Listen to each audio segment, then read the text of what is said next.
Assalamualaikum warahmatullahi wabarakatuh.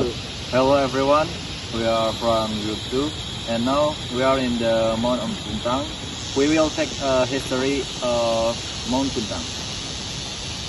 Assalamualaikum warahmatullahi wabarakatuh. My name is Tama Yuniar. My friend and I currently visiting history of Mount Puntang.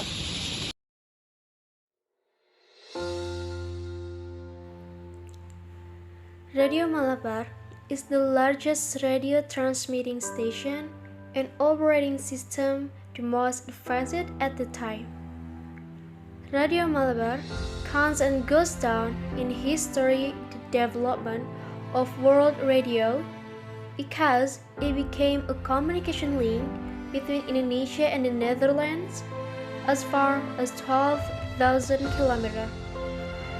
Malabar radio station was demolished sometime in the 1950s, and in the site where the former Malabar radio station was built is a mosque. Malabar radio stations located on Mount Puntang. Of course, on Mount Puntang there are not only stations Radio Malabar.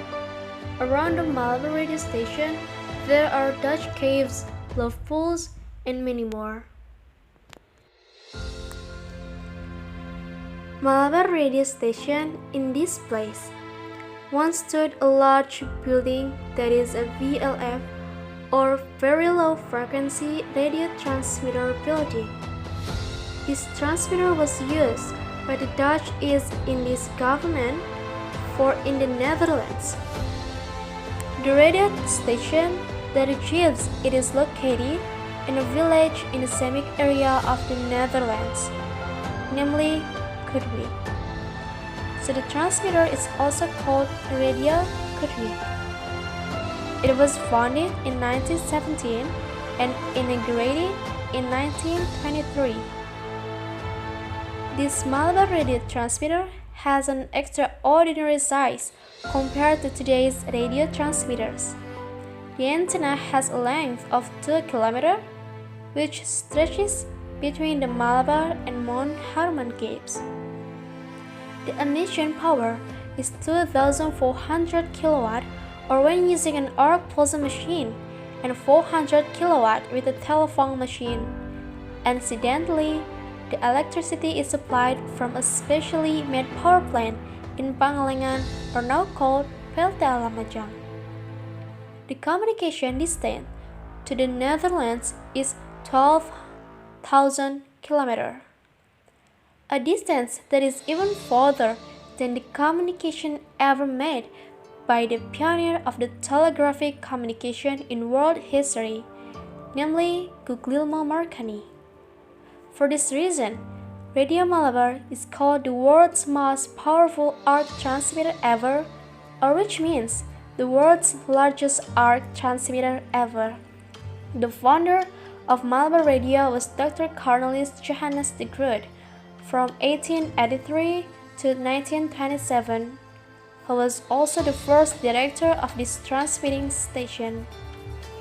During his leadership, de Groot carried out many experiments for the smooth operation of Radio Malabar, something that he himself liked to do since childhood in the radio amateur field, not just a hobby. He also took the academic path, the radio verbanding, the influence of the tropical climate on the radio connection. To commemorate his services, the name of the founder became a street name in Bandung, namely Kruidvat. Now the name is Jalan Siliwangi. The destruction of Radio Malabar began with the news that Japanese troops would enter Bandung in 1942 because they were worried that the transmitter would be used for a campaign by the Japanese. Several employees destroyed several important equipment themselves so that Malabar Radio could not operate at all. In 1945, some of the machines were moved to another station in Dayakolot. Right in the front of Radio Malabar Bridge, There is a pond which is often called a pond love. But according to research, this pool is in the shape of an arrow, and if a plane passes through it, this pond will be a symbol or a sign that this area have a great energy. From there, in the front of it, there is a round building that is used as clubhouse. Some say that this love pool is in the shape of heart, which might be one of the things that made people name with the nickname. This pool is legendary. It is said that if couples swim or wash their face, this couple will arrive and get married. In the past, this pool was a favorite place for Dutch nun and non-swim and was built right in the front of the radio transmitter office, which formed a heart.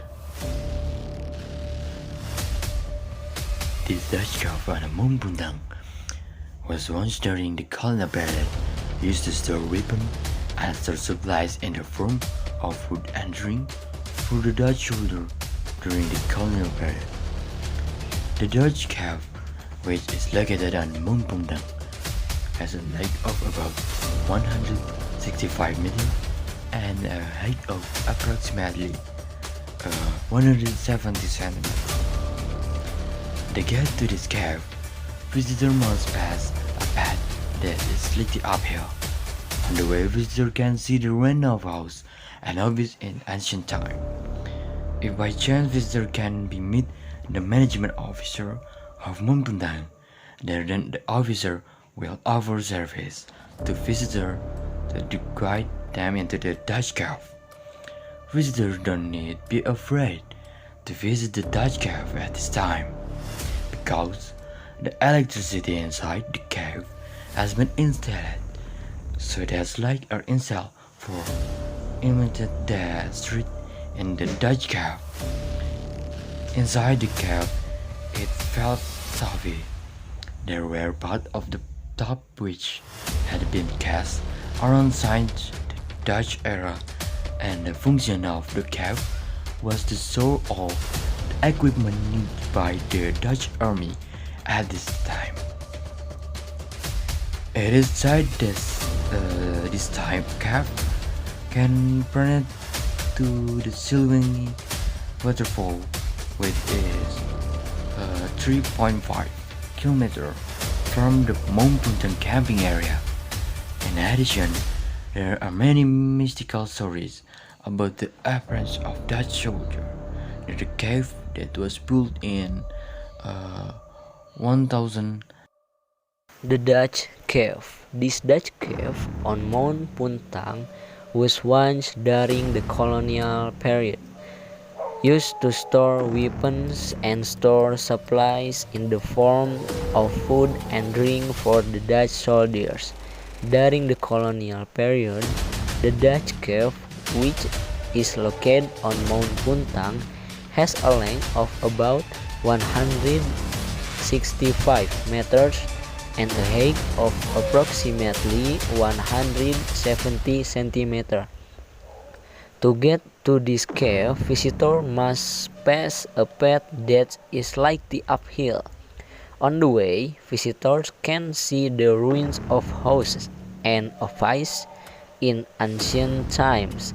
If by chance visitors can meet the management officer of Mount Puntang there, then the officer will offer service to visitors to guide them into the Dutch cave. Visitors don't need to be afraid to visit the Dutch cave at this time, because the electricity inside the cave has been installed so that lights are installed to illuminate the streets in the Dutch cave. Inside the cave, it felt stuffy. There were parts of the top which had been cast in order to prevent water seepage, and some parts had been left uncast soil. The cast earth has been around since the Dutch era, and the function of the cave was to store all the equipment needed by the Dutch army at that time. It is said that this cave can penetrate to the Siliwangi waterfall, which is 3.5 km from the Mount Puntang camping area. In addition, there are many mystical stories about the approach of Dutch soldiers near the cave that was built in 1940. Thanks for watching and Goodbye.